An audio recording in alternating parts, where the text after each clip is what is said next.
What's going on, everyone? Jeremy Hritz here. Courage pays better than fear trading. Here to set up the week ahead in the markets, the first trading month of November. I already did my November preview. Make sure you check that out if you haven't already. And before I get started, I am going to be teaching a free trading psychology course coming up on November 13th. The link for that is in the description of this video. So make sure you sign up if you want to learn all about disciplining yourself, managing your emotions, and maximizing your profits. We're going to kick that off November 13th, taught by yours truly. So I hope you'll join me for that. And without any further hesitation, let's jump in to this first week of November. So I want to start just by covering the earnings reports that we're going to get this week, which are going to be of note here. And we're going to start here on Monday. And we can see we have quite a few that we need to pay attention to. I know that I will be watching here. And we're going to start with at close on Monday. We have Palantir will be reporting. And they broke $200, didn't close above it, but they have been on a nice run here recently, new all-time highs. And typically, if you go look at the charts, even when they're overbought heading into earnings, they have a tendency to continue pushing. HIMS is going to be reporting as well. They are beat up below the 200 right now. There is some upside potential there if they can report bullish. Navitas, NVTS is reporting, going to be watching that one off of their recent partnership with NVIDIA. So that's on Monday. On Tuesday, the ones that I'm watching, Spotify typically runs with Netflix. They will be reporting before market open. I'm looking at some out of the money call plays this week. Cheap, low risk, high reward opportunities. And then we have AMD at close. Another one that's extended up into the stratosphere. We have SMCI. They actually delivered some bad news a few weeks back, so that may have already been priced into this ticker, so we'll have to watch what this does on earnings. And then we have Marathon Digital Holdings, who will be reporting a stock that I hate to trade, but I want to point out that there has been some significant call options flow into this ticker, so pay attention to that one. And then when we hop over here to Wednesday, McDonald's is reporting. And it's often said that there is no better company to see the health of the consumer than in the report of McDonald's. So pay attention to that. That's before open on Wednesday. And then if we head to at close, we have Robinhood, another one that is just banging up there near all-time highs. IonQ, a quantum computing company. Keep an eye on what that one does. ARM Holdings, a chip company that we want to see how they report. They typically have not done well in terms of their earnings response, the move on the charts. Definitely watching that one. And then we have new IPO Figma is going to be reporting as well. And then let's head over to Thursday, and we could see the one that I really am curious to see how they report, and that is the Trade Desk, who in 2025 have had two massive gap downs. Can they buck that trend? Can they get a pop? There is an inverted head and shoulders that we'll take a look at here on the daily, but they have since given that up, showing some weakness. So we want to see here what they're going to report. SoundHound, another one that's a favorite of the channel. I will have a special SoundHound earnings preview. They've come back down to the bottom of that channel. They may be due for a pop. And then when we look here on Friday, not much that I'm really paying attention to there. So it's going to be a fun earnings week. Wednesday is going to be a fun day. Thursday, really, this is just going to be another fun week, and I'm here for it. All right, so let's go ahead and jump into the charts, starting with the S&P 500, the SPX. And we can see that we've had 4 red days in a row after we had that huge move that started on Thursday, gap up, and then we peaked around 69.20. We found some resistance, started pulling back, and nearly we almost filled that gap on Friday. I'm watching for that as the first area where support can come in. We did get some buying that came in on Friday. And then we have another gap down here that would fill the gap from October 23rd. You can see we have quite a bit of support in the VRVP here. So we can see if we get a bounce here. But really what's interesting, in order to get a 5% pullback, we have to come down here to 65, 75, 46, which would take us near the bottom of that US China tariff candle, and that is a support that cannot break. I have that marked out on my chart.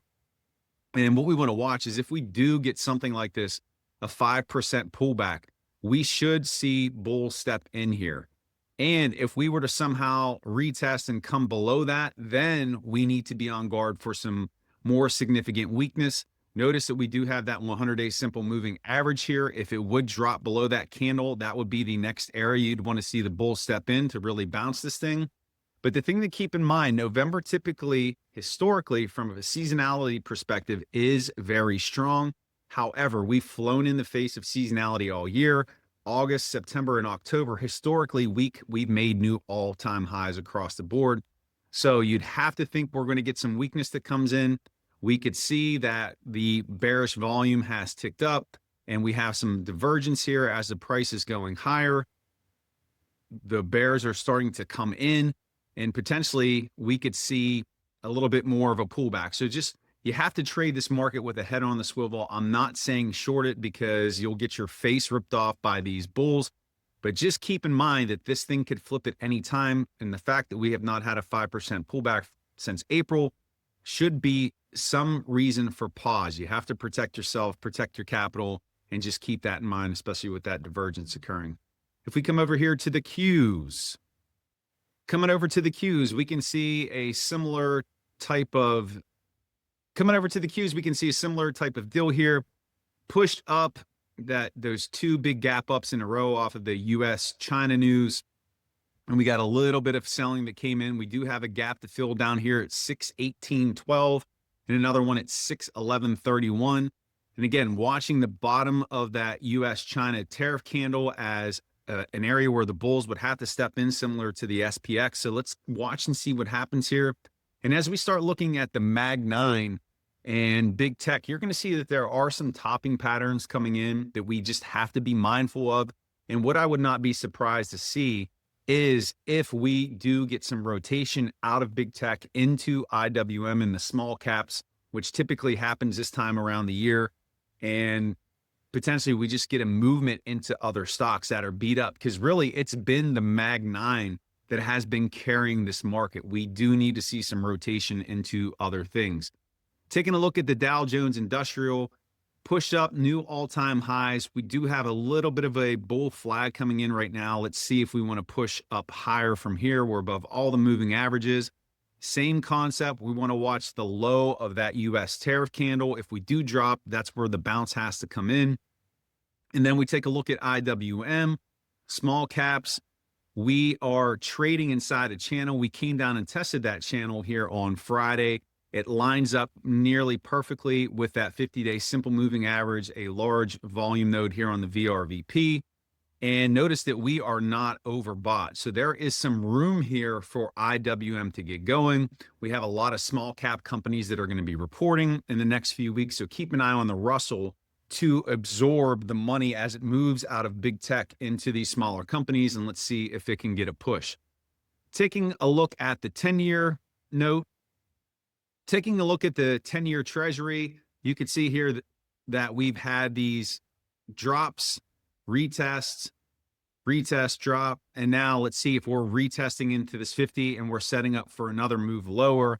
Remember that the 10-year note is what we want to pay attention to in terms of mortgage rates. It really has an impact on that. So if the 10-year comes down, that's going to take pressure off mortgage rates. Mortgage rates will drop, and that could potentially see a pop in equities related to the housing sector. And then let's come over here to the VIX. What I thought was interesting here in doing my charting for the week is that and they're small candles, mind you, but we've had 1, 2, 3, 4, 5 green candles in a row.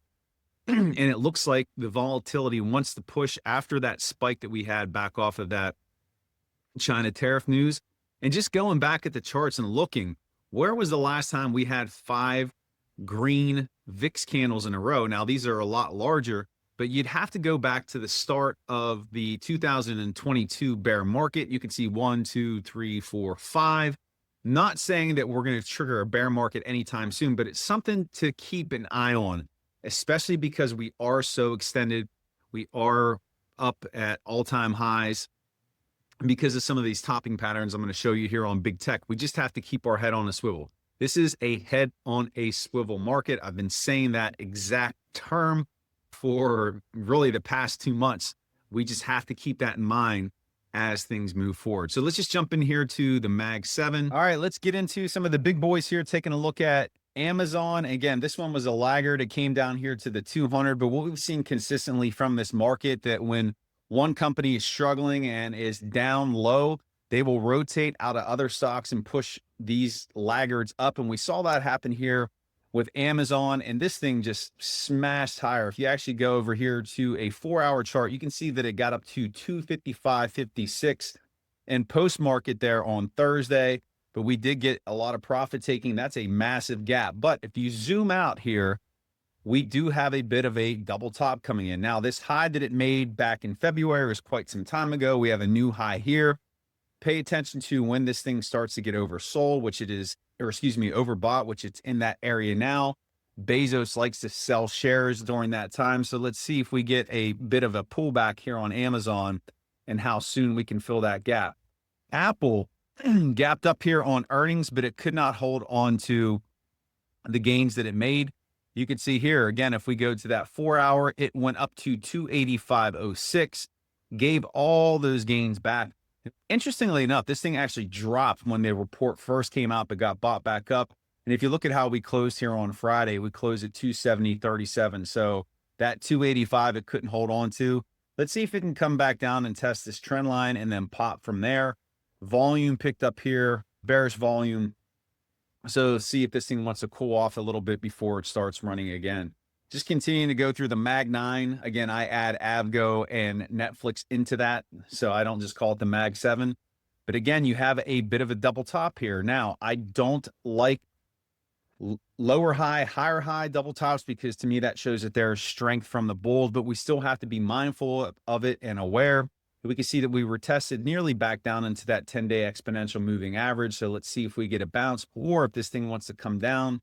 The volume is thin until we get down to that 342.64 where the point of control is. And we do have a gap that needs to be filled at 308.82. Taking a look at Google, one of the big tech names that gapped up this week. Same kind of concept with Apple and Amazon, gap up, but then they faded that lower.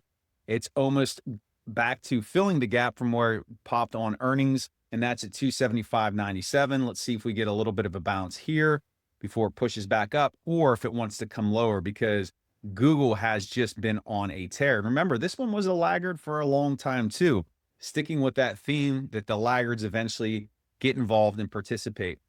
Microsoft had the opposite earnings of Apple, Amazon, and Google. It actually gapped down on earnings. And what I want to point out here, you could see it as clear as day. We have a higher high, lower high, double top. Keep an eye on this one. We do have a lot of support here on the VRVP. We have the 50 and the 100.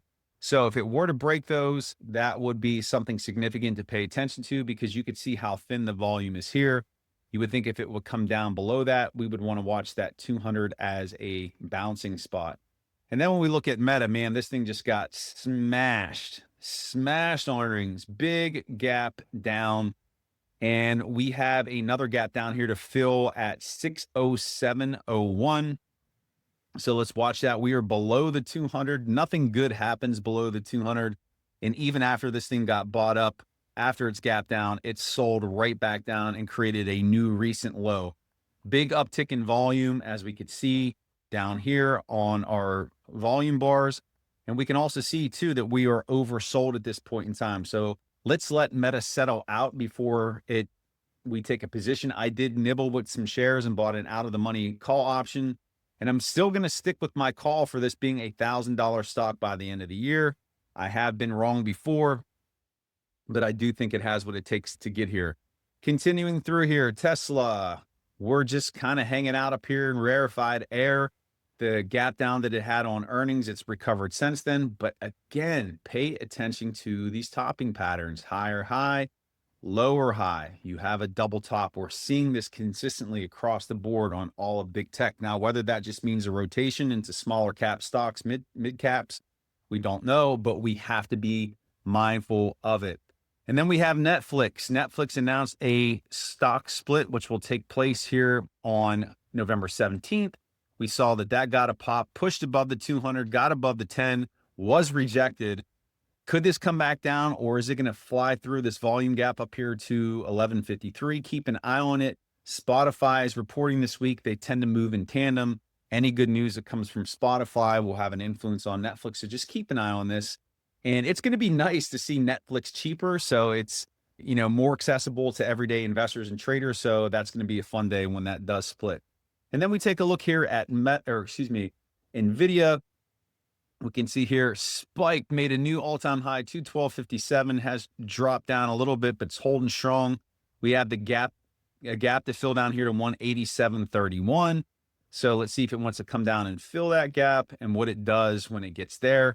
And notice too that we have earnings coming up in later November 19th. That's going to be a big day for the interim movements in the market as we head into the end of the year and potentially setting up a Santa Claus rally. So let's take a look at RBLX here, double top that came in here. It did get a spike on earnings, but it couldn't hold it. It got up to 152, gave it all back, and kind of the same thing that we're seeing from Meta. Sold down hard, made a low of 111.88, and then that next day it got bought up a little bit, but it made another low. So two areas that I'm watching here, 106. Let's see if we can get a bounce there, or if it can come down to 95.02 and push out of here. But I am in RBLX long term. I have 2028 leaps. I'm in no rush to get out of this position. I will add on the way down, but it did take a pretty significant hit here this week.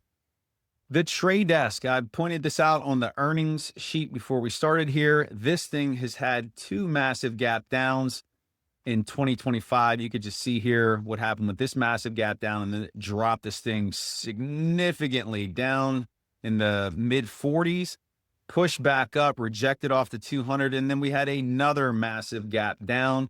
And now we do have a bit of an inverted head and shoulders pattern, but you did almost create a double top here as it tried to form that pattern out. So I could see this going either way. I would like to see one more flush lower. Let's drop this down to being oversold and then get buyers to step in. So I wouldn't be surprised either way if the trade desk moved up or down off of earnings. But I do think there's a little bit more short-term weakness that this stock is going to have to contend with. We have SOUN here who's going to report on Thursday. This trend line here, if we're looking at this channel, has been super strong. We're back down here now. Let's see if we get a bounce out of this, and maybe we push up to the top of that trend line into earnings, and then it gets rejected. So I'll be day trading this higher as we go into the week.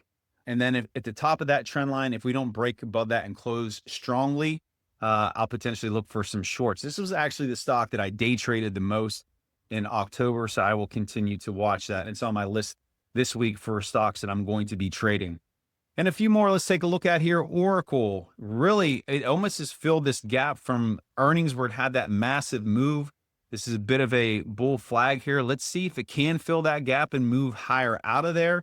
We do have an inside candle here, bullish harami, which could indicate a bit of a reversal. So I'm going to be watching that for some day trades this week. We take a look at Roku.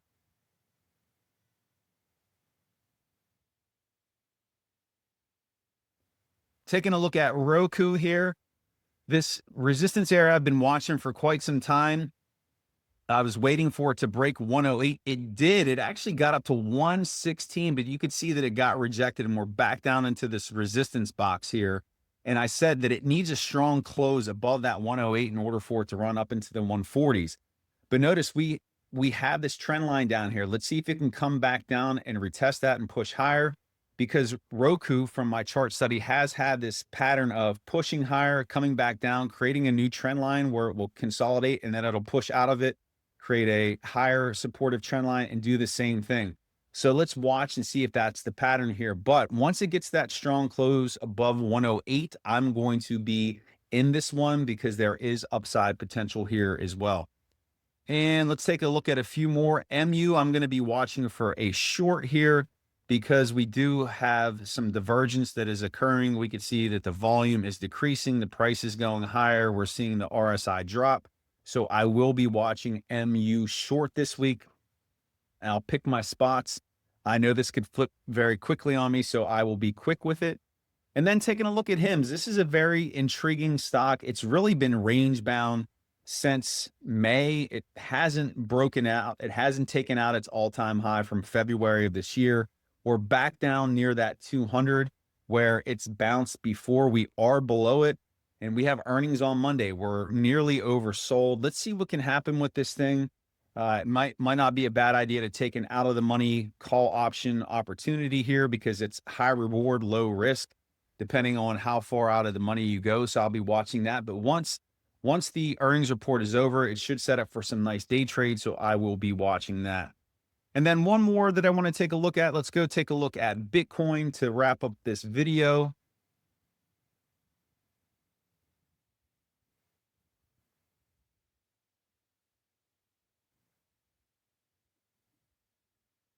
And one more that I want to take a look at here is Bitcoin to wrap up this video.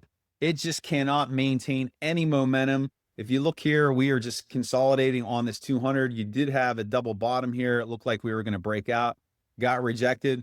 Let's see if it's going to find support here. It can finally get out of this little slump that it's in. You do have the point of control overhead, lots of volume here, but notice the volume has dropped as this thing's been moving sideways. So we could be set up for a move. I've been waiting for a breakdown into 100,000 or lower to grab some liquidity before moving higher. So we'll have to see if that's going to happen. But that's what I'm watching here this week. So there you have it, my preview for this week. This is historically the most bullish month in the stock market. This first week of November has tons of bullish sentiment. However, we are at all-time highs. I showed you all of those topping patterns that are occurring in big tech. So we have to be mindful of that. We have to look for rotation into those stocks that are beaten up. And we have to protect ourselves, protect our capital. Head on a swivel market. It's going to be fun. Let me know what your best setup is this week. I let you know a few that I'm watching: Oracle, Roku, HIMS, Spotify for earnings with out of the money call option play. SOUN I'm going to be watching again because it's down at that bottom of that channel. But let me know your thoughts down in the comments. I'd love to hear about your trades. Smash that subscribe button, and I'll see you back here for another stock market review and preview from Courage Pays Better Than Fear Trading. Make it a great day and honor the moment.